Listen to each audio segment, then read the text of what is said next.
Hi, PE 580. It's Gina. I'm going to go ahead and answer our week 6 video response, naming something to consider. After watching the clip of if the world were 100 people was actually quite surprising to me. One of the things that was surprising was just the numbers that came about when, the number of Asians, the number of Africans, the number of Europeans, Latin or South Americans, with the majority being Asian and the least amount being North American. It was one of those things that kind of made me think about today's society with the amount of hatred that people have towards others that did not do anything, directly related to them to make them hate so much. And I know, to me, hate is such a strong word, and I don't like using the word hate, or I don't like using the word disappointed, but I feel like that's the only thing that can, that we can use when I think about today's society, today's world. Another thing that kind of got to me thinking of just 100 people, about 1 in the 100 would have HIV, 26 would smoke, 14 would be obese. Those numbers, yes, are very small, but obviously when you think of 100 as a whole, it's crazy to know 14% would be obese. My thing is, I wonder how many of that 14% would be youth. The amount of youth, childhood obesity, I guess you can say, which is my topic that I'm using for my end of the thing project, end of the class project. So I thought that was very surprising. Along with childhood obesity, I was also thinking of the number of people that would have laptops or computers. So I think it said 33 would have or 12 would have computers, and 7 of those 12 would have internet access.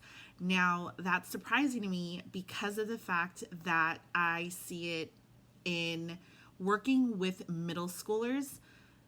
I mean, heaven forbid you take their internet away from them, everything would not be good.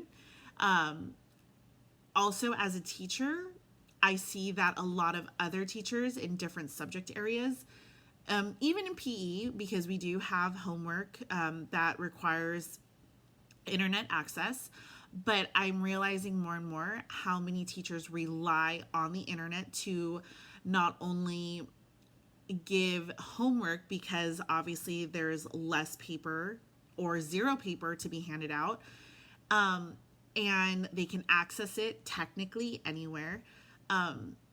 And it's one of those things where it's just, it's readily available. You can have it on any computer pretty much. So that was very crazy to me. Overall, I was just kind of thinking of just how high those numbers are and not really realizing it on a day-to-day basis.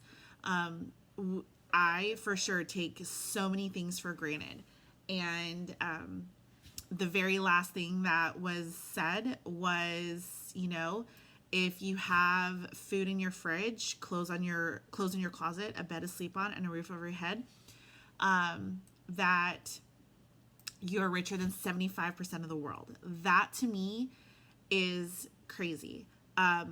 My mom is Filipino, and she has her entire family, other than one sister that still lives back home, and it still is considered a third world country.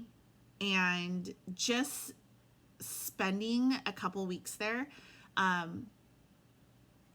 kind of wanted to move over there just because life was so much more simpler.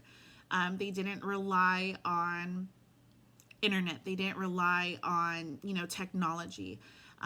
They relied on family. They relied on, each other. And they were thankful for everything that they had. So reading that kind of made me think, oh, yeah, I do have a lot of things to be thankful for. And I'm very fortunate. And one of the things that I can do is spread the fortunate things that I have, and I feel that being a teacher, I'm kind of doing certain things where I'm giving opportunities to students that, possibly their parents did not have. So this video clip definitely made me think, and I'm curious to see other people's responses, to see how they interpreted the video. I hope everyone has a good week 6. We're almost done with this class. So I look forward to hearing from you. Have a good day.